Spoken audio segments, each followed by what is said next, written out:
Welcome to Smart Wealth with Joshua. Your daily stock analysis and catalysts talk. Today we're looking at ServiceNow. If you find our talks useful, please consider subscribe, like, and comment underneath.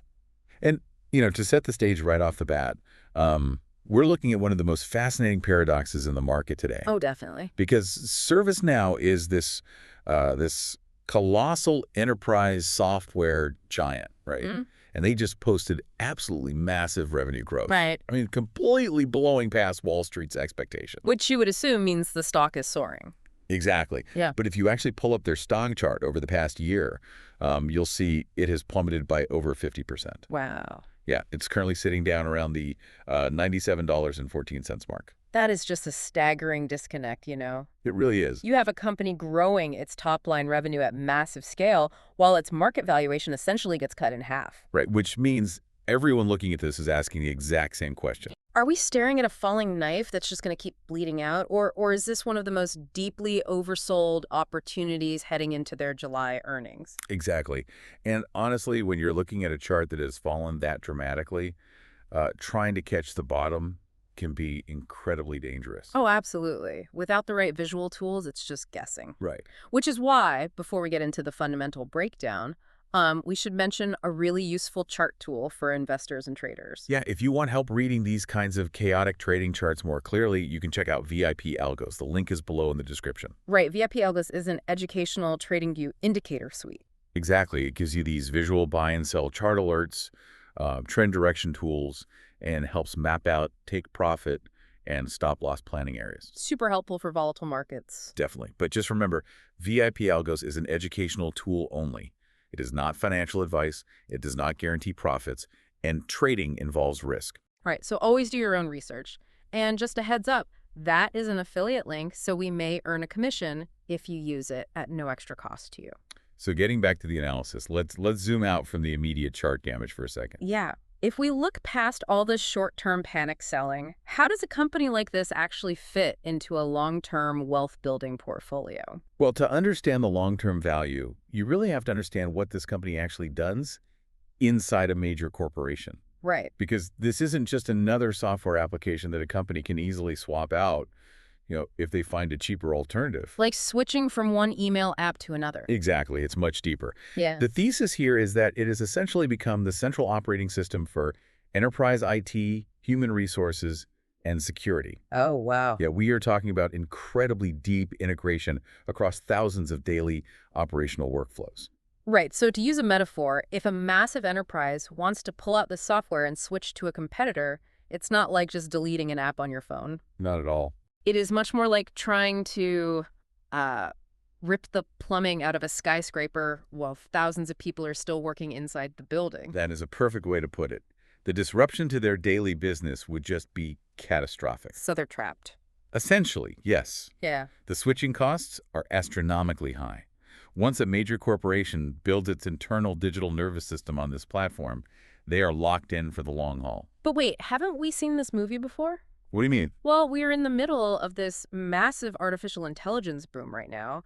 Isn't an entrenched massive software company at risk of becoming a legacy dinosaur? Ah, right. I mean, I keep thinking of the old hardware companies a decade ago that just laughed off the transition to the cloud, right? And they got completely crushed by leaner, faster startups. Yeah, that's a very common concern. So what is stopping a fleet of nimble AI startups from totally disrupting them? Well, that is the exact fear driving some of the recent sell-off, but the counter-argument is what analysts are calling the AI control tower thesis. Okay, the AI control tower. What does that mean? Rather than being disrupted by artificial intelligence, the company is actively positioning its Now platform as the central governance layer for the entire AI transition. How does that actually work in practice, though? Okay, think about a Fortune 500 company trying to deploy AI. Sure. The HR department buys an AI agent to screen incoming resumes. Then, the legal team buys a totally different AI to review vendor contracts. Right. And the IT department has its own AI for internal troubleshooting. None of these systems talk to each other.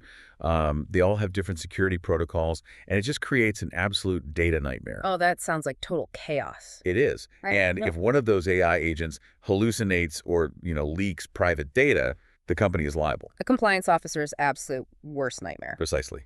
So what this company does is sit above all of that. Their Now platform acts as the control tower. Ah, I see. It monitors, manages, and orchestrates all those disparate AI agents across the different enterprise systems. Because they already hold the underlying data and the plumbing of the workflow structure we just talked about? Exactly. So they Yeah. become completely indispensable as these companies try to scale their AI adoption safely. Okay, I have to admit, the AI control tower is a fantastic narrative. It makes perfect logical sense. It really does. But, an AI governance narrative is just a good story until it actually shows up on a balance sheet. Very true. Are these enterprise clients actually paying real dollars for this transition, or is this just marketing fluff? Oh, they are absolutely paying for it.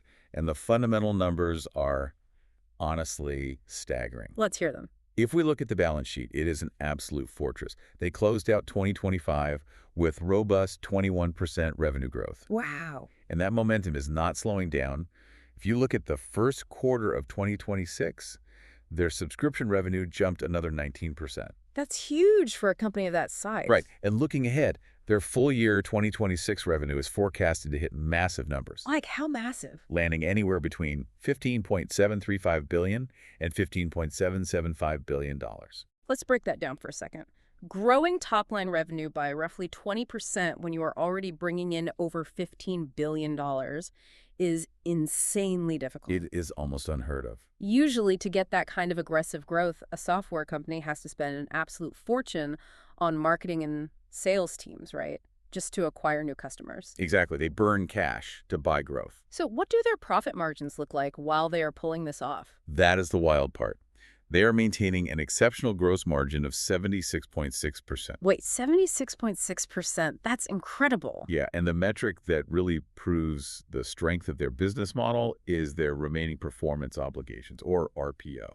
What exactly is RPO for anyone unfamiliar? Basically, it's legally contracted future money. It's pure revenue visibility. Oh, got it. It's money that clients have already contractually committed to spending over the next few years, even if they haven't been billed yet. So it's guaranteed cash. Right. And that backlog of guaranteed cash just surged 22.5% to a massive $12.64 billion. Okay, so let me get this straight. They are locking in nearly $13 billion in guaranteed future revenue while keeping almost 77% of their gross revenue as profit. Yes. How is that mechanically possible? How do you grow that fast without your customer acquisition costs eating all your profit? It all comes down to what we call the zero CAC power of their business model. CAC being customer acquisition cost. Exactly. The secret sauce here isn't going out and buying expensive ads or hiring massive sales fleets to find new clients. Okay.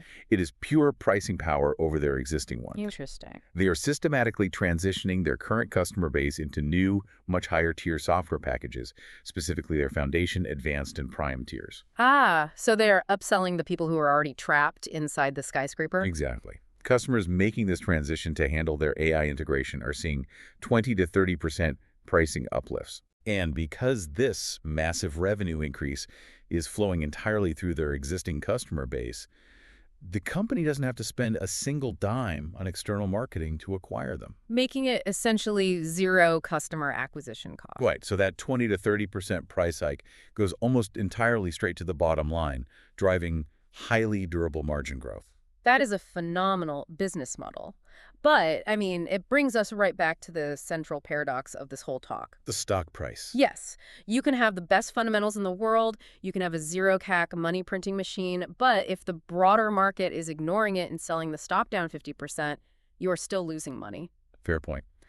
What are the specific upcoming catalysts? What is the actual event that is going to force Wall Street to wake up and price in these fundamentals? Well, there is a highly speculative but incredibly critical date rapidly approaching, which is June 30th. What happens on June 30th? Industry rumors strongly suggest this is the final date for customers currently sitting on legacy contracts. Oh, I see. Yeah, after June 30th, they're essentially going to be forced into those higher pricing tiers we just discussed. So it's a hard deadline to lock in the old, cheaper rates. Exactly. And it is highly plausible that this looming deadline is quietly driving a massive wave of unannounced early renewals right now. Because companies are scrambling to lock in favorable terms before the price hikes hit their budgets. Precisely. But the broader market won't actually see the results of that June 30th scramble until the books are opened at the Q2 2026 earnings report, right, which hits on July 21st. Right, so that earnings call is the real proving ground. Wall Street is going to be watching that report to see if this zero CAC pricing thesis actually translates into a massive top-line acceleration. Yes, that is the primary near-term catalyst. But looking slightly further out into the second half of 2026, we also have joint AI solutions from a newly formed massive partnership with IBM hitting the market. Oh, that expands their reach even further. Definitely. And of course, we can't ignore the larger macro environment. If we see any Federal Reserve interest rate cuts later this year, it could act as a massive tailwind. Because it would trigger a rotation of capital right back into high-growth software names. Exactly. Okay, let's pivot and look at the actual price action. Because while the fundamentals sound like a tightly coiled spring, the chart itself looks like a crime scene. It really does, yeah. The stock has been severely weakened. Where are we sitting, technically? To put it simply, it is currently trading nearly 30% below its 200-day simple moving average.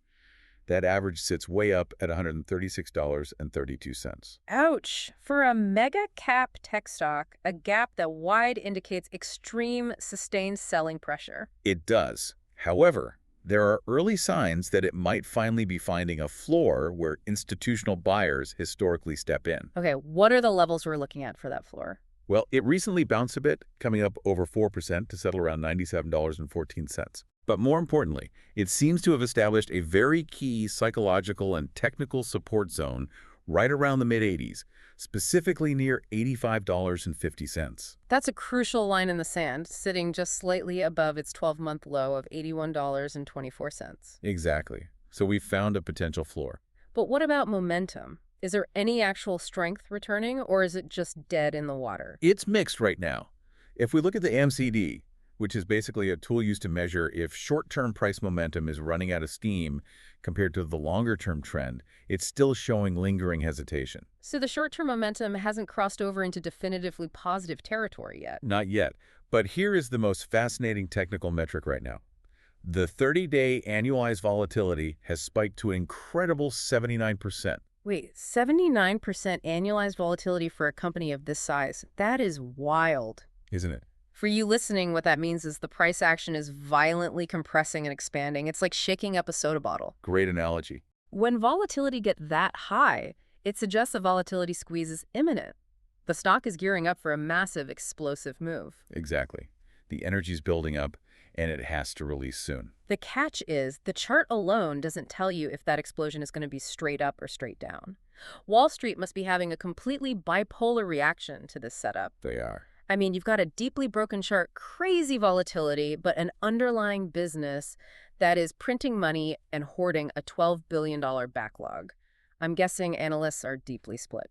Actually, it's a tale of two entirely different markets. Really? Yeah. The broader software sector sentiment is heavily bearish right now, largely due to external economic pressures.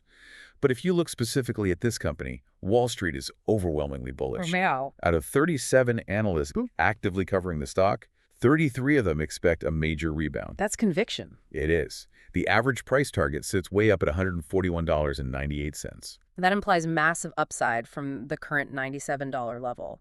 What are these analysts seeing that the retail sellers are completely missing? Well, major firms like Raymond James and Benchmark both recently issued upgrades, maintaining price targets around the $130 level. Okay, so they're confident. Yeah, and the rationale behind these upgrades is exactly what we discussed earlier, the margin expansion. Ah, they see the zero CAC pricing uplifts. Exactly. These institutional analysts look past the short-term macro panic.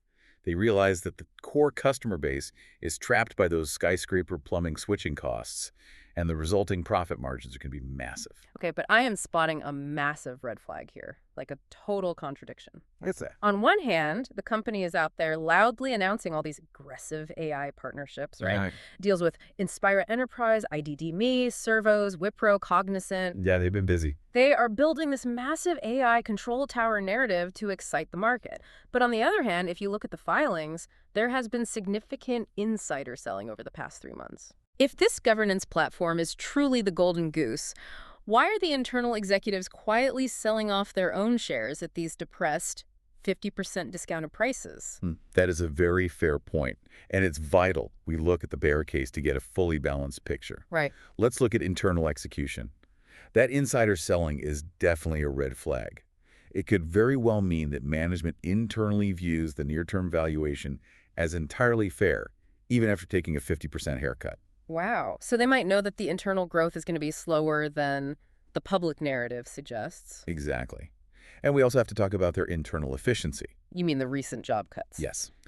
Back in 2023, management made a very vocal public pledge that they would not reduce their headcount. I remember that. The fact that they recently enacted layoffs is a stark reversal of that promise. It sends very mixed signals to the market. It makes you wonder, are they trimming the fat because they've become more efficient using their own AI, or are they cutting jobs because their internal growth projections are actually shrinking? Exactly. And then there is the elephant in the room, the macro headwinds. Yeah, let me explain a concept called multiple compression because it is absolutely punishing the entire tech sector right now. Please do. When a software company is growing rapidly, investors are usually willing to pay a high premium, a high multiple for their future earnings. Right. But when treasury bond yields rise, suddenly investors can get a guaranteed risk-free return from the government. When that happens, the market decides it is no longer willing to pay a massive premium for a software company's future profits. The multiple compresses. Exactly. And even with their impressive 19% subscription growth in the first quarter, this company is not immune to that sector-wide multiple compression. Right. If interest rates stay higher for longer and treasury yields remain attractive, that 50% drawdown might not be the absolute bottom. So the underlying business could continue to thrive, but the stock's valuation could simply compress further because the broader market environment has fundamentally changed. Precisely. So putting all the pieces on the table, the zero CAC upselling, the massive switching costs, the explosive chart volatility, and the looming macro risks, what is the final verdict based on the research? We are looking at an 8 out of 10 bullish score. Okay, 8 out of 10. Here is the elevator pitch. This is a deeply oversold enterprise software leader currently trading 50% below its prior highs. Right. The chart looks terrible, but the business is backed by a massive $12.64 billion backlog of legally contracted future revenue, and they have those zero-cap pricing uplifts hitting the books very soon. What's the timeline for a trade here? The immediate setup points toward a swing trade leading into that July 21st earnings report. Trying to capture the momentum of those legacy contract renewals ahead of the June 30th deadline. Exactly. But fundamentally, if you look past the summer, this has the potential to transition into a multi-year hold, based entirely on their ability to successfully monetize their position as the essential AI governance platform. Of course, a vital reminder that this analysis is not financial advice. We talk about the mechanics of the market, but you must always do your own research and make your own decisions based on your personal risk tolerance. Always.